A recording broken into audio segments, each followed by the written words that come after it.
Fear is projecting what you believe to be the outcome in front of you and then feeling the energy right now. And so with that, I like to invite you to project the possibility that it can come true. It may take longer, it may cost more, but that it can come true. As well as looking forward to realistic things as well. I don't expect to go from $10,000 to 10 million, but I can require that I go from 10,000 to 25. I set all my goals that way. I still have the sight of a million or 10 or whatever that is, touching those many people, but I give myself incremental bites so that I can get it done. Now, when you talk about validating your fears or dismantling your fears, what needs to take place? Application. What needs to take place in order for you to stay in action? Look at what strategy needs to take place. Here's what I love. I love that there's a projection and then there's an actual. There's always that. You think you know what's going to happen when you're going to the movies. You think how a movie's going to turn out. You think how it's going to be when you go out to dinner. You have an idea what it's going to be like at an amusement park. And then all of those projections are replaced with actuals. Once you do it, you go, oh, here's how it was.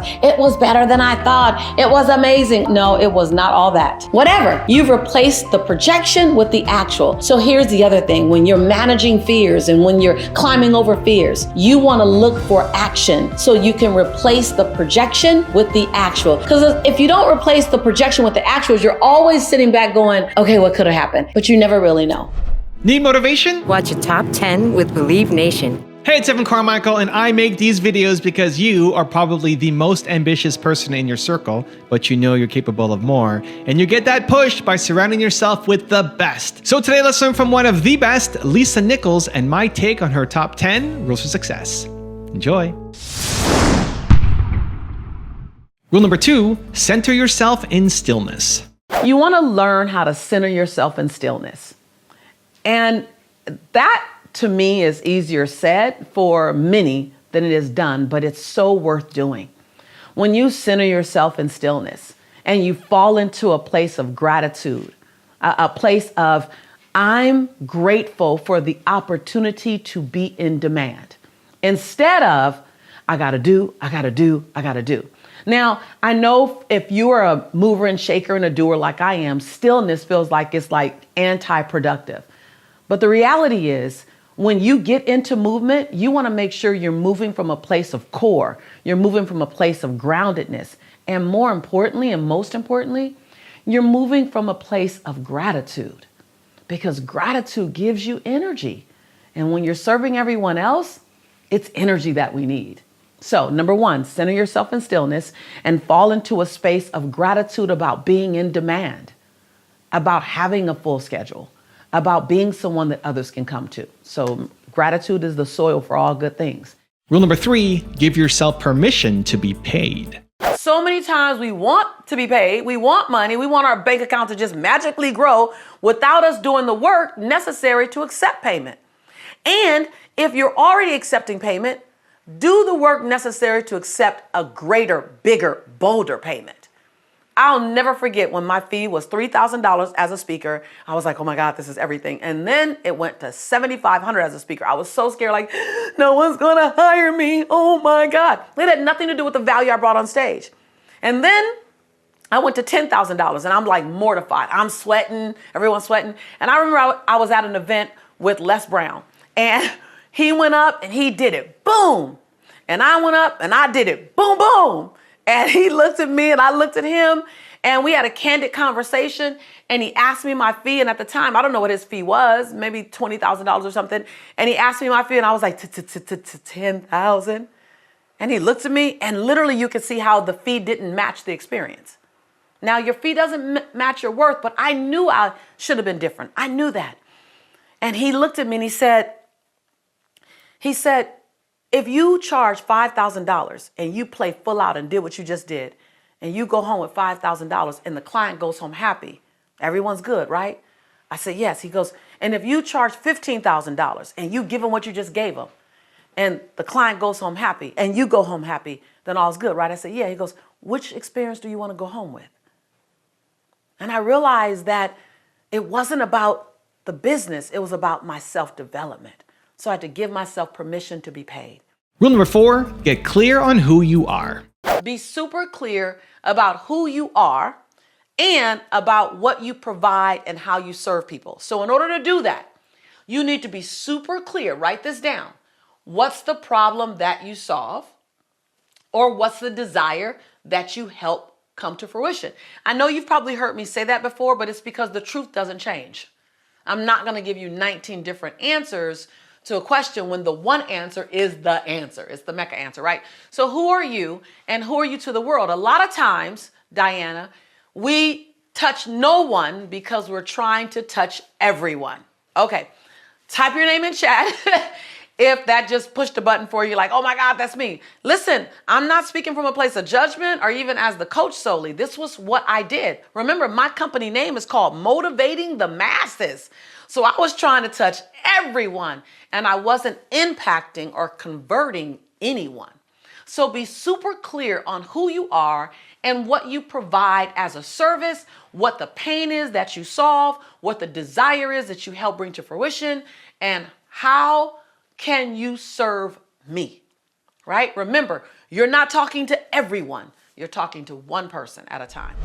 Also, to make sure you're actually taking action after watching this video, I've designed a special free worksheet just for this video. The worksheet will highlight all of the lessons learned in this video, as well as pull out our 3 favorite learnings and quotes that will inspire you to actually do something. The worksheet will also give you space to write down what your key takeaways are and your specific plan of action to make sure you're getting results. If you want the worksheet designed specifically for this video, absolutely for free, there's a link in the description below. Go click on it and start building the momentum in your life and your business. I'll see you there.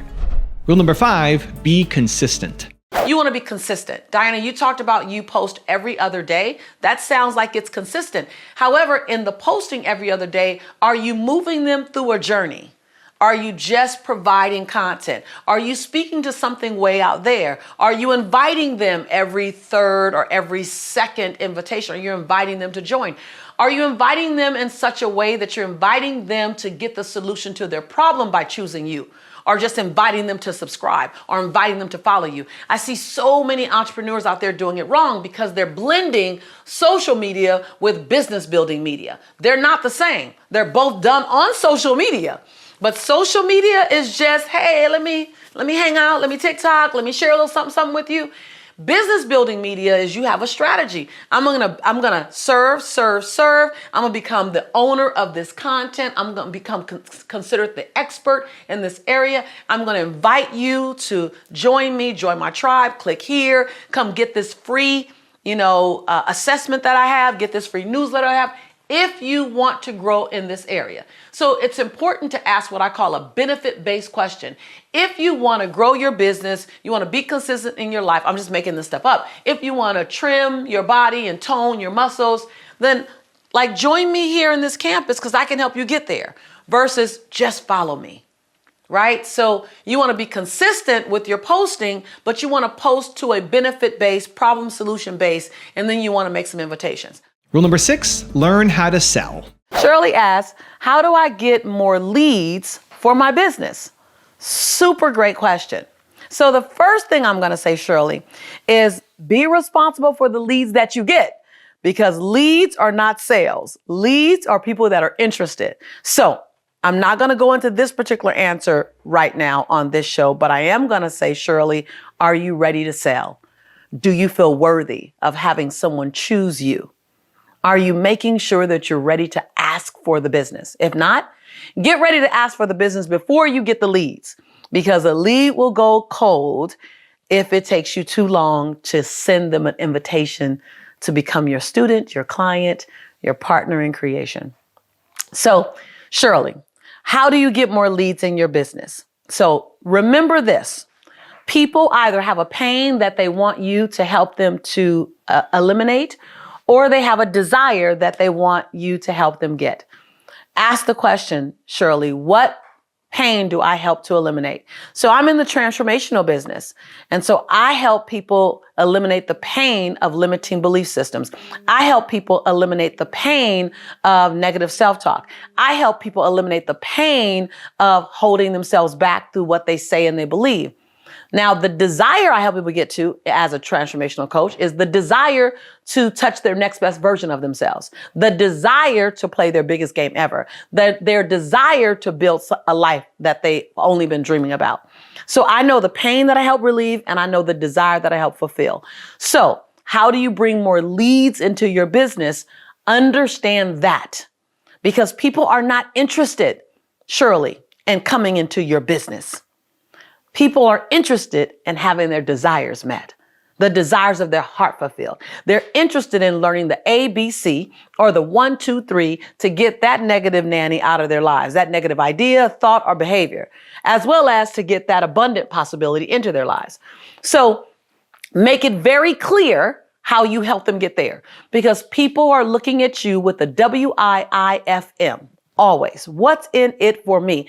The clearer you can show people what's in it for you, for them to be with you, the faster they'll join your business and become one of your email list individuals. Now, you haven't made them a customer yet.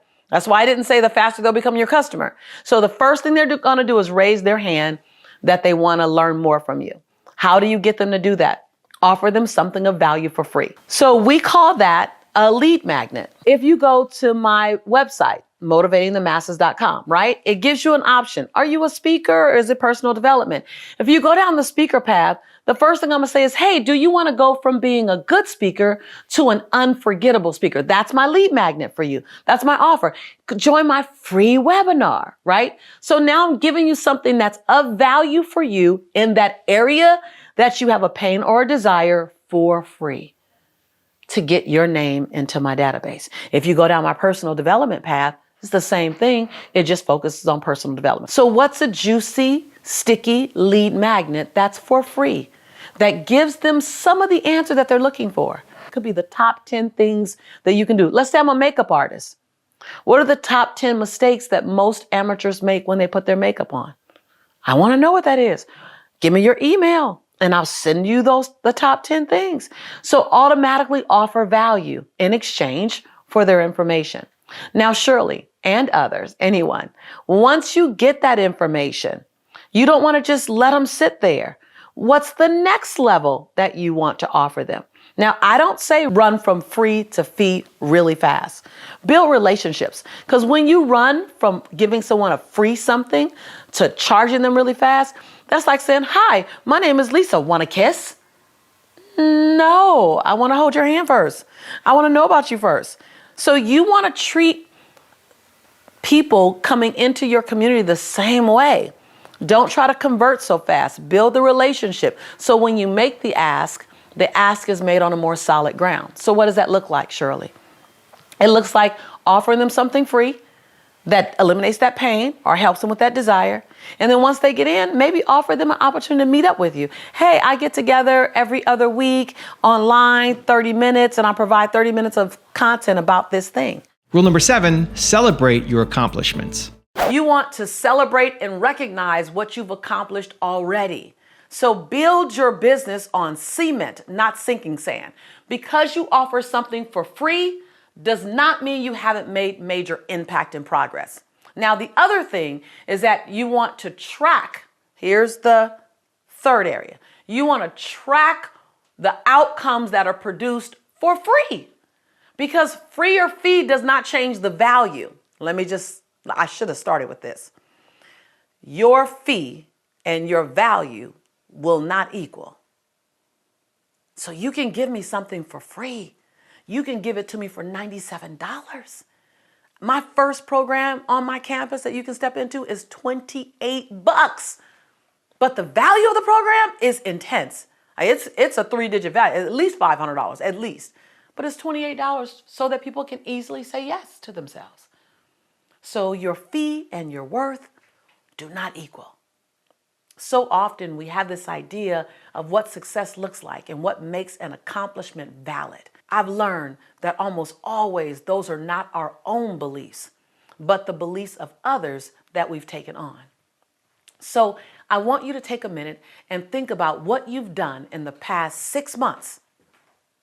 What have you done? What have you accomplished in the past year, the past 5 years? Listen, I know that your to-do list is really, really long, because you're a gladiator and you're looking at this video, you're on this channel, your to-do list is long. You want to produce some things in the world. But guess what? I will always challenge you that your to-done list is much, much longer.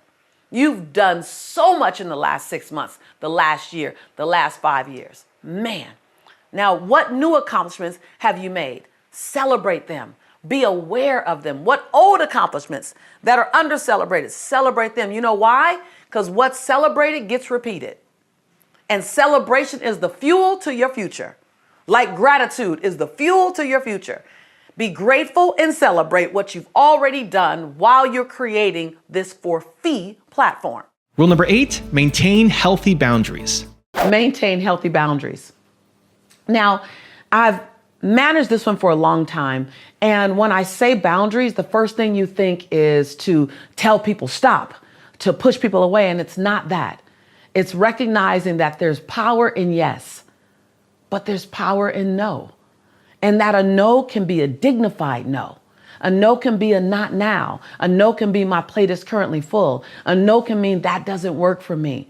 Any kind of no, as long as it maintains your dignity and maintains someone else's dignity, is a healthy no. So when you set boundaries, all of a sudden you're opening up space for yourself. Because when you say no to something, you're saying yes to something else. When you say no to going out in the evening because you're tired, you're saying yes to getting more rest. When you say no to being able to handle someone else's problem or their challenge, you're saying yes to spending more time in what you need. Saying no has always been something that I've had to work on. The recent years, I've gotten much, much better at it because I recognize that when I say no, I had more space for other things that I needed to do. Recently, I had a challenge in my life where a family member got really sick, and I had to say no to a lot. I mean, a lot.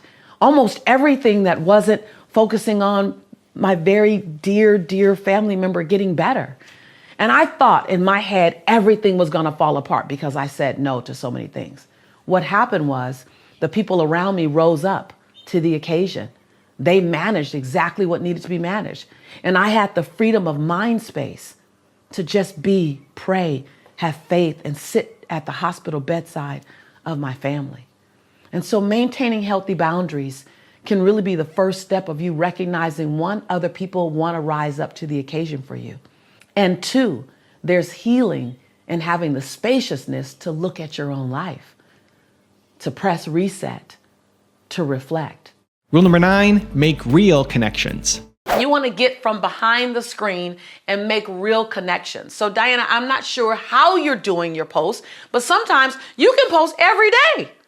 You can post twice a day and still have no connection.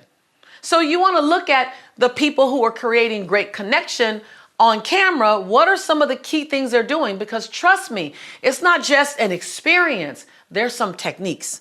And if you're on my campus, you know there's some clear techniques. You want to do the audience connection formula. And the audience connection formula, you want to do that as much as possible. That's the me, we, you. So you want to start with there was a time when and go back to a time when you had a struggle. And then the second one is the we. We have a tendency to. And then share something that we as humanity have a tendency to do. Then the third part is, have you ever? Ask a question that allows the audience to go, yeah, that's so me. When you do a benefit-based question, there was a time when I didn't think that I can stand in front of a camera and bring value. We all have a tendency to minimize our greatness and to minimize our skill set based on who we were in the past. Has there ever been a time when you knew that you wanted to do something, but you immediately thought you weren't qualified to do it? I just did it to you. Me, we, you. You might want to press rewind to see that again. It's smooth as butter. And what happens when you do the me, we, you audience connection formula is that people start seeing themselves in you and it becomes a tribe experience versus you just dictating to them. So you want to make sure that you up-level your connections. And rule number 10, the last one before some very special bonus clips, is build your credibility. You want to get people's connection to you by building your credibility in that area. So serve them. Think about the guy at the mall in the food court that gives free samples of the orange chicken. You know, like if you ever go to the mall, there's that one place that's giving free samples. Have you ever noticed that their line is the longest for customers? It's like the best example ever. So when the malls are fully back open again and everything's back up forward to its new norm, go and check. And if in this new climate we can do that still, you'll notice that there's this person giving samples. You know why? Because they're so confident that you're gonna like that orange chicken that you're gonna get in line. And innately, I always wonder, why aren't they giving away a free little bit of corn dog? Why aren't they giving away a free little french fry? Why aren't they giving away free small slices of pizza? Are they all not looking at this dude having the longest line in the food court at the mall?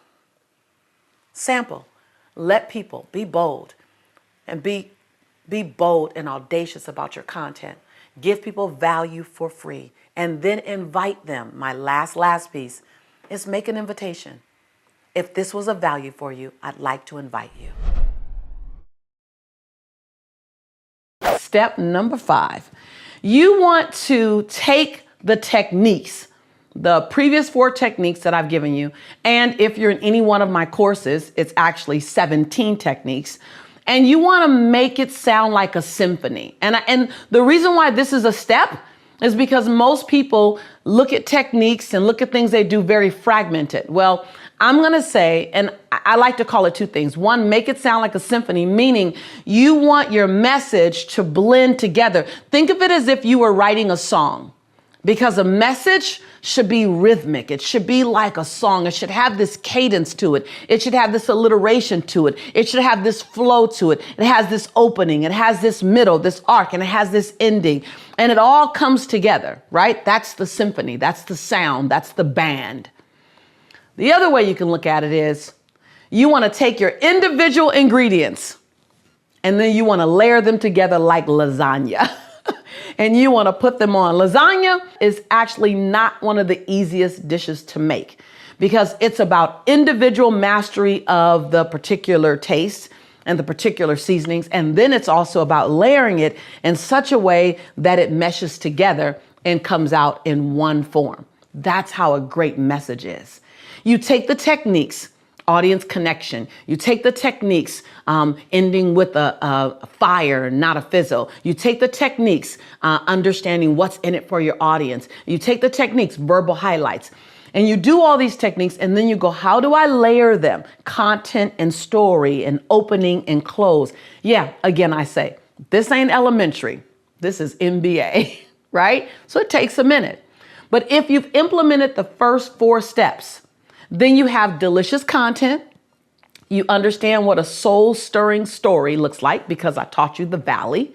You understand the crescendo and a close. Now it's time for you as the conductor, or like my son Jelani, as the head chef, as he is a chef of all times. Now you want to put the dish together, or as the conductor, you want to create a beautiful symphony of words. Yeah, I know when you think of it that way, it's like, well, Lisa, it's just a message. No, it's not. It's life for someone who's listening. It's life for someone who needs your words. So take the time and create a symphony of oration. Create a symphony of possibility. Create a symphony of energy. Because when you speak, and you speak possibility, you speak education, you speak motivation, you're speaking life. Step 3 is about designing your powerful close. So most people end with a fizzle. And I'm going to say one of the major foundations to a powerful message is to end with fire, like fire. So end with fire, not a fizzle. Speakers often overlook and dismiss the close because they're so committed to the content and they think, oh, it's the end. No, like think about it when you're at a concert. When you're at a concert and like you're with like a mega artist, like if it were Prince or Tina Turner or Janet Jackson or Beyonce or Mary J. Blige, or if you're with Kenny G, or you have a concert, a major concert. They don't end with the fizzle. They don't end with the song that no one knew, that didn't go gold or didn't hit a major status, or that you can't sing along with. They crescendo. And they may go down and give you some of the, ones that are more mediocre in the middle. But at the end, They come out and do the encore even. And the encore is always something that gets everyone to sing along. It's an encore that it's fire. That's exactly how your message needs to be. So let me let you in on the secret sauce. Like a lot of things that I love to do now is really taking you behind the black curtain on powerful speeches, behind the black curtain on becoming unforgettable when you open your mouth or when you present in front of people. Your close, here it is. You ready for it? You ready for it? Your close is so important. It's the audience's last impression of you. And most people go height, and down and by. I've witnessed so many times great speeches that kept me engaged and kept me excited until the end. Every time this happens, I'm screaming inside my head, no, please. Don't make your last impression a fizzle. You need to have content and you need to have stories. Now, the number of stories that you offer in your message has a lot to do with how much time you have, because you always want to give your audience of one or of many, online, virtual, or live, you want to give them enough content to walk away with value. However, it's super important that you give them enough story to walk away with a connection. So what normally happens, some of the best speakers that are out there today, best presenters, they are only doing one or the other. They fall flat in one of those areas. They're either all story and you don't have enough content to write down, or they're all content. That's pretty much the majority of people. They're all content. And there's very few opportunities to make a connection. So why do you deliver content? You deliver content because it's the intellectual learning that you're going to teach your audience, right? Whether it's new concepts, it's the theory that provides your audience with the insight to move forward. Content is the steps, the how-to. Content is where they choose to follow you as an expert, as a coach, as a leader, because you have insight on neuro-linguistic programming, behavioral management, media, marketing. You got that content on personal perseverance and transformation. You are the content provider for that particular body of work, meaning your intellectual property will help move them forward in their life in that area. Super, super important. Now that, I want you to put that by itself. That's important. The mistake most speakers make, most presenters make, is that they give you all of that. Well, I walk away with value, but you miss a huge part of me. Now, where is that? That's from the story. So the story is that experience that you share that grounds the content and makes it real. Now, you don't have to necessarily point to the content. You're just sharing a story about a time in your life, and that story just gives context. It gives 3D. It gives texture, what I like to call it, to what you're talking about, to the content. It brings the content to life in a moment. Let me give you an example. Well, the story is what allows the audience to see themselves in you. The story is what creates the vibration, the energy exchange. Remember, content doesn't create an energy exchange. Content creates an intellectual exchange. You want an energy exchange. Why? Content will have people respect you. Stories will have people become loyal to you. This is about step 4. This one is huge for connecting with your audience and keeping them interested and engaged. Now, so many times I see speakers or presenters speaking, and they're not checking in with their audience to even see if they're listening anymore. And as a result, people are on their phones or they're doing whatever, they're multitasking. You want to keep your audience absolutely engaged. So let me give you some techniques. You want to identify your audience's drivers. You want to know these things before you even open your mouth. Like, you want to know what makes your audience tick. What gets them excited? What gets them into action? What's super important to them? What's the WIIFM? What's in it for me? But in this case, what's in it for them? What drives them? What motivates them? This step is beyond customizing your speech, which is what I mentioned in a previous show. This is really understanding the psychographic of your audience. Whether you're on social media, that's an audience. Whether you're teaching a class, that's an audience. Whether you're talking to one individual, that's an audience. So you have to ask yourself, what's the red button for this particular group of individuals? When I speak to mothers, I recognize that a mother's job is to make her children feel safe. A mother's job is to make them feel loved. A mother also feels overwhelmed. She's also the multitasker of all times. She also needs rest. And she wants to be acknowledged. Many times she's under-acknowledged. I know that.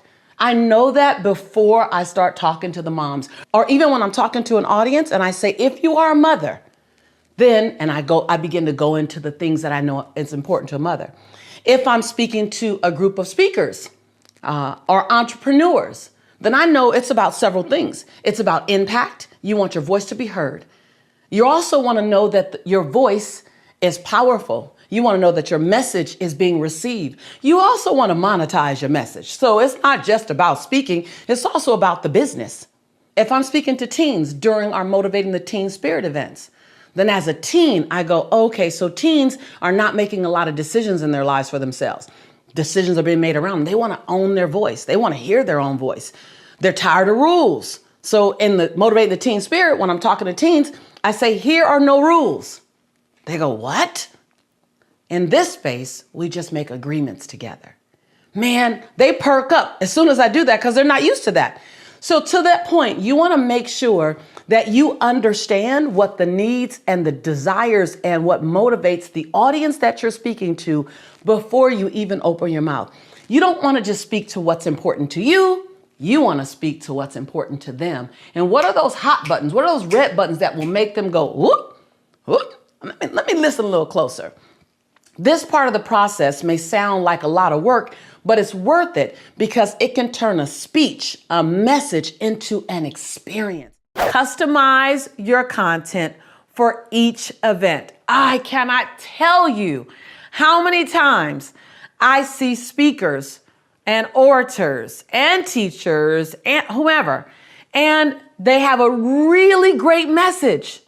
But with each new audience they go to, 90% of the message is the same. I got to be honest with you. Some of the people that I know in the industry, some of my friends, they do it. And I love them and I love their heart. But I truly believe that the audience is paying for the lack of energy. Let me just say, lazy. The audience is paying because you're being lazy. Customize your message for your audience. Who are they? How are they different? And even if it's the same demographic, so they're still women and they're still entrepreneurs, but are we in a different time? I dare not deliver the exact same message this year to the same demographic that I delivered in 2019. Why? Too much has happened. She, he, they are in a totally new place. So you want to make sure that your message addresses your audience. Now, let me just tell you something. I saw a very powerful speaker. I will not mention his name. I saw a very powerful speaker be so sure that he can move the audience that when he was speaking to his audience, he actually went in a direction that this audience wasn't interested in. But it's where his speech was. And it was a great speech for another audience. And he was on autopilot. So I want you to think about it this way. You don't talk to everyone in your life the same way. You know, if you were talking to a 3-year-old, you have a 3-year-old's conversation. If you were talking to a 15-year-old, you have a 15-year-old's conversation to relate to them. And if you were talking to a 55-year-old, or let's just look at me because that's where I happen to be right now in my life, you would speak to me differently.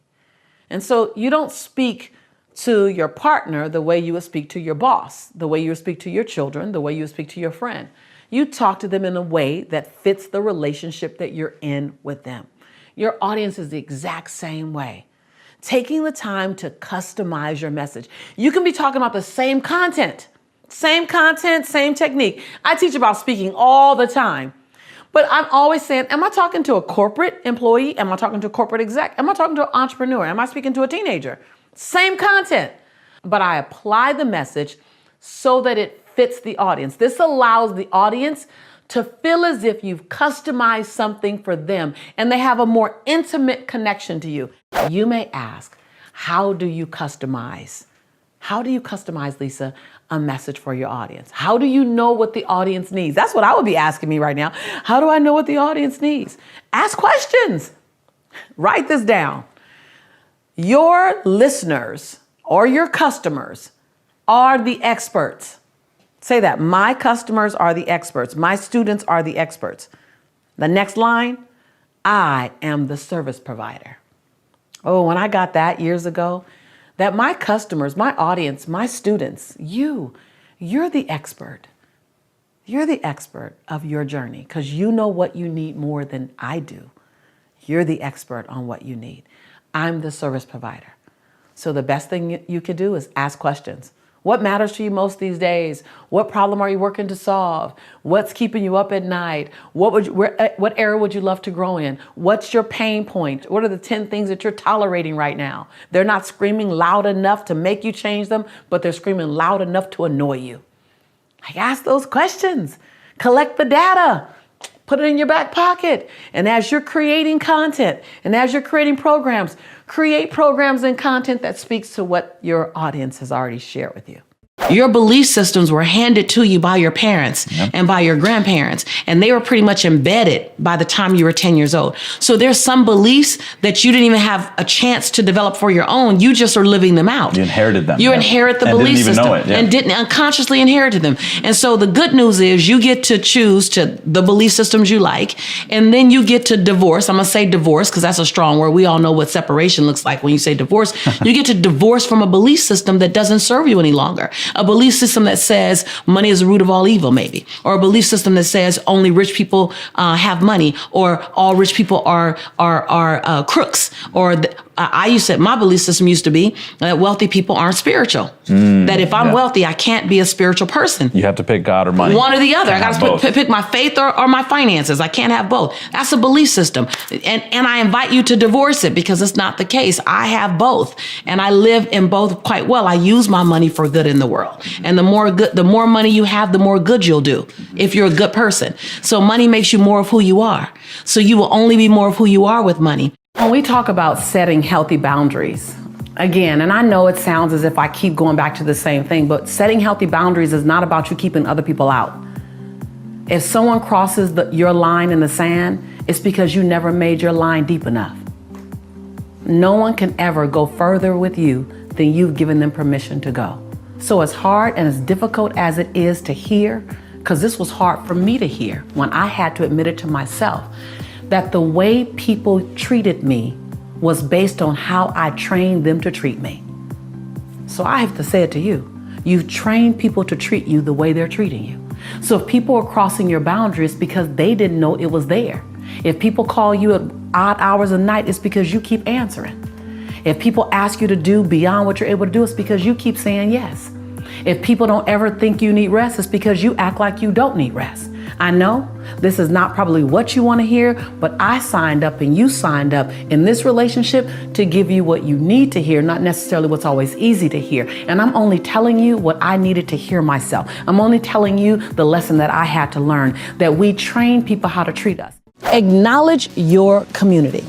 See, when you celebrate the people around you that bring you joy or that teach you some of the hardest lessons that you need to learn, the iron that sharpens the iron, the celebrators that celebrate you, those who hold the space for you and with you, pray for you, honor you. When you celebrate and lift them up, the whole tide rises. So I want you to find 6 people in your community, not out of obligation, but truly out of choice. They can be in your circle, in your family, in your business circle. And I want you to acknowledge them for the contribution that they bring to your life. What I love about acknowledgement is that when you acknowledge other people, it actually makes you happier. It's just this amazing gift of giving. And what I love is that most people would rather get an acknowledgement from you than a physical gift. That means they don't necessarily need the perfume, they don't need the sweater, they don't need the new iPhone, whatever. They want you to look at them in their eyes and say, you bring value to my life. I honor you, I celebrate you, I appreciate you. Take time to have a personal moment with them where you're just seeing them. The number one reason why people feel sad and disconnected is because they say they don't feel seen. So in this acknowledgement, I want you to look into their eyes and acknowledge them for who they are and how they make your life better. When you raise the community around you, the entire tide rises, the energy rises, the joy rises, the expectation rises. And guess what? If you make this a part of your weekly habits with them, I didn't say daily, I didn't say monthly either, and I definitely didn't say annually. But if you make this a part of your weekly, find one thing to acknowledge at least 6 people in your community for each week. One, you'll feel much more excited. But all of a sudden there's a vibration that happens because you've created it. There's this energy of let's go do this, because what gets celebrated gets repeated. You want someone to repeatedly do something wonderful and amazing in your life, you repeatedly acknowledge them from a genuine place. Man, it's so powerful when you truly marry yourself to the acknowledgement process, to the practice of acknowledgement. When you get into the practice of acknowledgement, all of a sudden people will mirror back to you. You don't acknowledge to get it back. You acknowledge because you want people to be seen. But there's just this dance that begins to occur that's absolutely delicious. I'll try says I'll make a feeble attempt. I will is absolute, non-negotiable, no matter what. There's a certain energy that goes forth when you say I'll try, and there's a different energy that goes forth when you say I will. When you make the declaration of I will, that says mountain, if you are there, you must move. I'll try says I hope I got enough energy to make it up or around the mountain, and if not, I'm gonna sit at the bottom of the hill. When you fail to make a plan, okay, well, hold on. This might hit you between the eyes. You know I love you.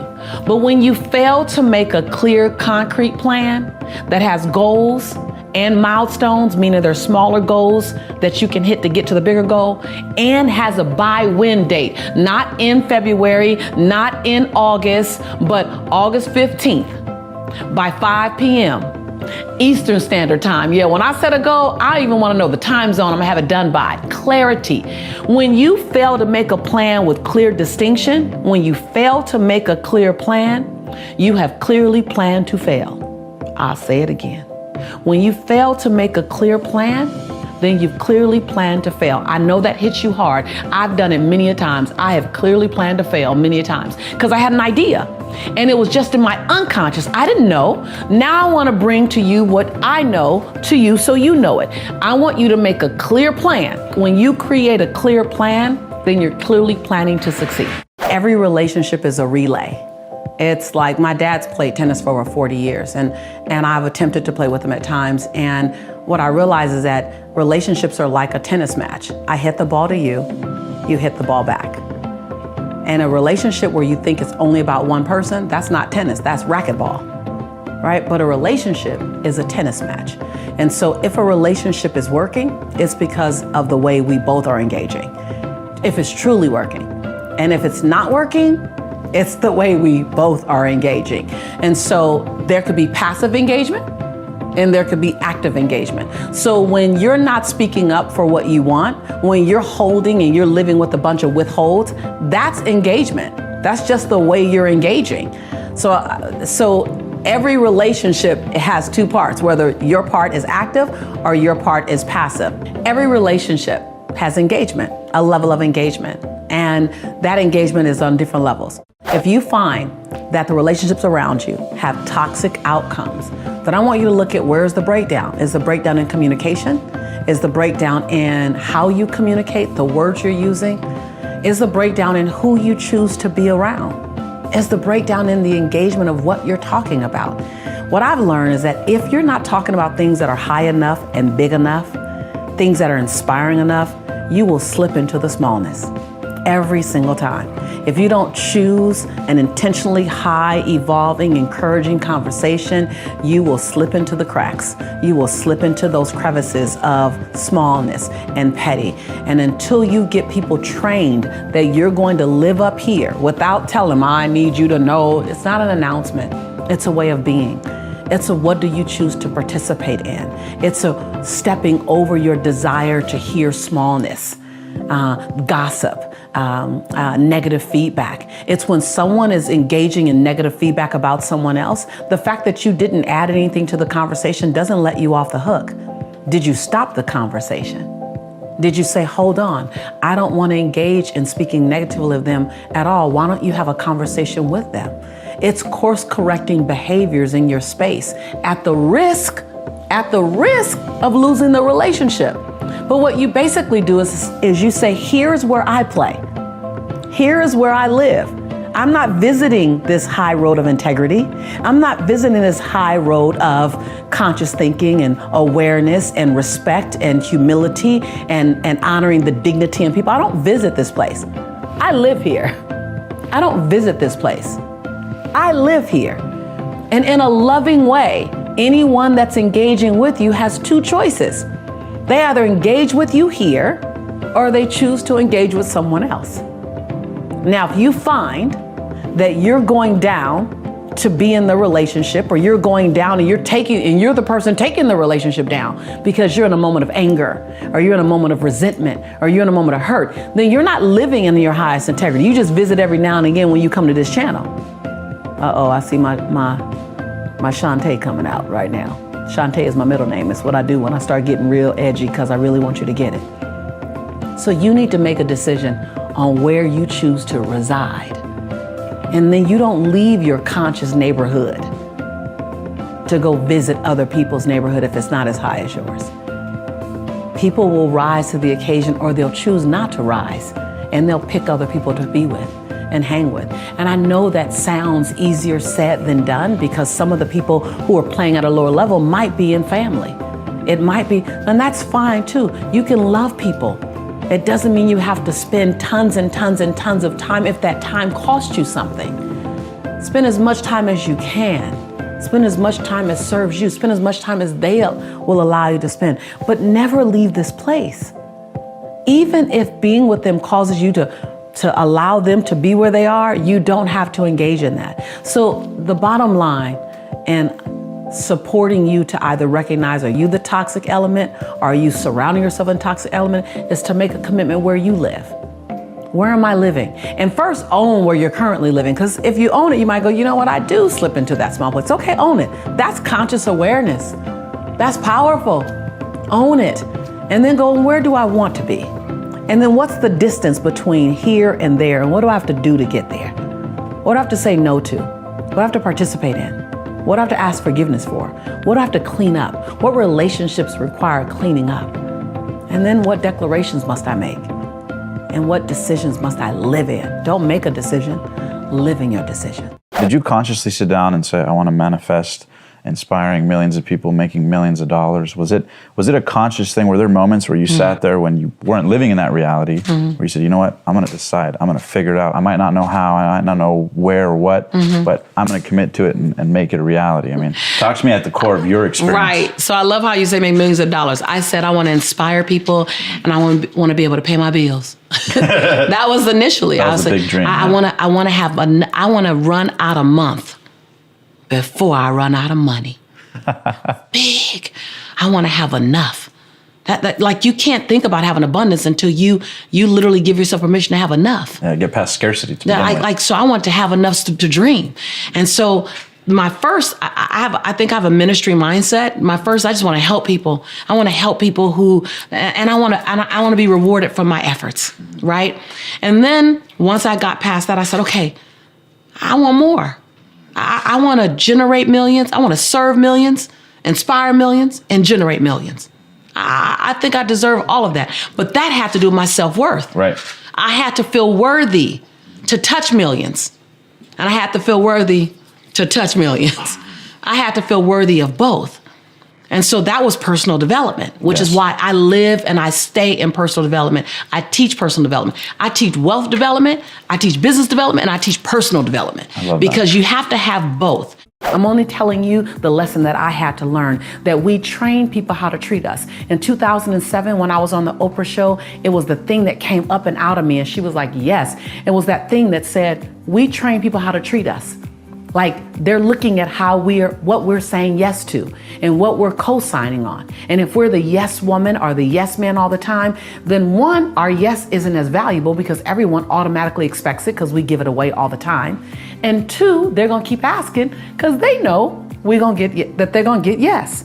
And if you're a producer and deliverer, you're the one I'm gonna come to all the time because you're a producer and deliverer. You're gonna get the job done, even to the detriment of your own joy.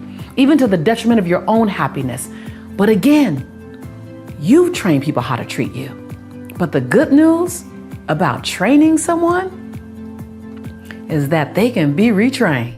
Practice active, yes, I'm gonna say it again, underline, circle active, practice active self-care. That's where you identified what rejuvenates you and made plans to make time for self-care during the busy season. So you made a list of what you know rejuvenates your soul, your mind, your body, your spirit, from walking on the beach to reading a book to taking downtime, free things and retreats or a spa, whatever it is that rejuvenates your soul, to make a list of it and then to make plans, active self-care, to do those things during your busy season. To the conversation about money and wealth, it's one, being willing to release a familiar now for an unfamiliar future. Now that's easier said than done, and it's bigger than it sounds. Are you willing to have your future look unfamiliar and in some cases look around and you don't recognize anything? Are you willing? Are you so tied to the comfort of what you know, even in its discomfort? So I was willing to reinvent myself 1,000 times. Are you willing to reinvent yourself? Are you willing to introduce yourself to the new version of you? Yes. Are you willing to go places you wouldn't go and do things that you traditionally wouldn't do? See, I wasn't traditionally in meditation or in visualization or hanging around older white men, or like I had 1,000 things that I didn't do traditionally. See, it's very difficult to speak phenomenally and to not be good. Come on, y'all from yesterday. Not be great, but to be what? Unfreaking forgettable. It's difficult to be unforgettable while you're still trying to look good. You can't do two things. That's chasing two rabbits. See, unforgettable has everything to do with serving at a level so high, so big, so massive that people feel like they have to change their lives because they crossed your path. Yes, yes. Yes, yes. Yes, yes. See, when you're willing to use your voice, first you have to recognize that you have one. You got to recognize that no matter your past, you were given a voice, and your voice was given not to keep to yourself. Your voice is not a secret, says the secret teacher. And you have to be willing to use every experience that's ever happened in your life, not as a fortress holding you from using your voice, but as the fuel on why you will use your voice. You got to be willing to not stand in your story, but stand on your story. Yes, yes. It's not in spite of your past that you get to be amazing, that you get to be a change agent, that you get to transform lives. It's because of your past that you're perfect for such a job. When you own it like that, see, there's no question in my certainty about my life. Can you walk with that level of certainty so that when the wind comes and then when the wind blows, and it will come and it will blow and it will be a storm and it will be a tornado and it will look like divorce and it will look like bankruptcy and it will look like an illness and it will look like a loss. When it comes, it will rock you. It will rock you. It will rock you, but it won't move you. The Oprah team had heard some of my backstory. And they said, can we send a camera crew, much like this wonderful camera crew, not nearly as good looking. And can we send a camera crew to capture your story? And so I shared my story. And I mean, I dumped. And I shared the ugly. And right after the interview, I regretted it. Because I didn't think I could be the secret teacher, the expert, and have that kind of ugly out there in the world. I didn't know. I didn't know that the world would love me for what I've come through. I thought that they would consider me an imposter in the secret. And so I shared all this junk. 2 weeks later, I'm on my way to Oprah to do the actual recording, and I know I know the video. So the night before, I'm packing and I'm crying. I'm like, oh, it's over tomorrow. It's all over. I'm gonna go embarrass myself on Oprah. It's the fastest career up and down anyone's ever seen. Lisa Nichols will be the secret. Yes. Right. So, I'm just sad. I'm scared, and I call a friend of mine at 4:15 in the morning because I stayed up all night. Of course, yeah. How are you gonna sleep before that? Yeah, right. And I said, I know they don't know my junk and the video, and it's over. And he said, look, can I pray for you, Lisa? And I was like, sure. My friend says, God, thank you for using your imperfect child to help your imperfect children. I went to Oprah the next day, and as the chatter kept going in my head, leading up to the moment when they play this video, I'm like, it's okay. I'm enough. I'm enough with all my mess. I'm enough. And the chatter kept, nope, they're gonna find out. They're gonna find out your son's father is in jail. They're gonna find out. And I thought, no, they're not gonna find out, because I'm gonna tell them. Because there's power in transparency. There's power in authenticity. There's power in truth. That I'm gonna speak life into someone else because they're gonna see who I am because of that, in spite of that, with that. And so then the after show came. So after the regular Oprah show, the after show. And man, I cracked open on the after show. And within 72 hours, talk about the power of transparency and authenticity. Within 72 hours, I received 8,782 emails. And my email wasn't even Lisa Nichols. It wasn't even easy to find. And my website wasn't Lisa Nichols. Yeah. People searching for me. Whatever it took. Because of the truth. And so I had the imposter syndrome then. I've had it since then. People told me, oh my God, you're the answer. And I'm searching for my own answers. When we talk about living our quest, I think that living my quest, really, if I look at it on a daily basis, it's finding my own voice. It's finding your voice. It's finding the song that only you can sing, off key or not. It's finding your rhythm. It's discovering what it feels like to walk in your shoes today. It won't look like it looked 10 years ago. Living your quest is, what can I do with my life so that my life becomes infectious to someone else? Living my quest looks like, how do I make my fingerprint matter so big that it lives beyond my transition day? Living your quest is, how can I forgive the perceivingly unforgivable so I can love the absolute lovable? Living your quest is, how do I give myself 1,000 second chances, and every time I get to 999, press reset? Yeah. Living my quest is not some ambiguous, untouchable experience. Living my quest means going back and healing the little girl in me so that the woman can be free. It's going back and embracing the little boy in you so that the man can show up and give himself permission to cry when necessary.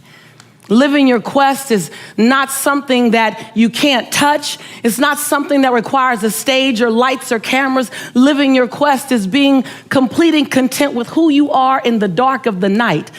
So who you are in the middle of the day is all right. Living your quest is as simple as it is complex. Living your quest is about giving yourself permission, say permission, on a daily basis to become the next best version of yourself. Living your quest is not holding yourself hostage to old decisions, not holding yourself hostage to shame, blame, guilt, regret, and anger. Living your quest is about recognizing that every day I can be reborn to my possibility.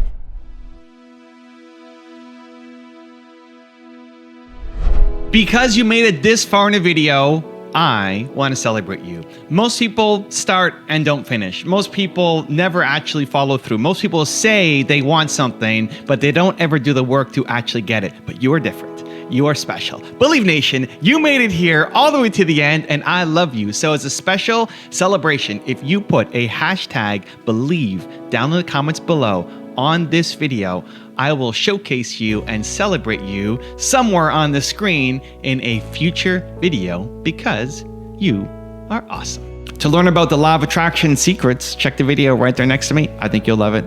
Continue to believe, and I'll see you there. Then I'm going to feel so great. Well, then they're back to the program, waiting for it to happen, for them to feel the emotion. They're believing their outer world has to change in order for them to feel better. There's no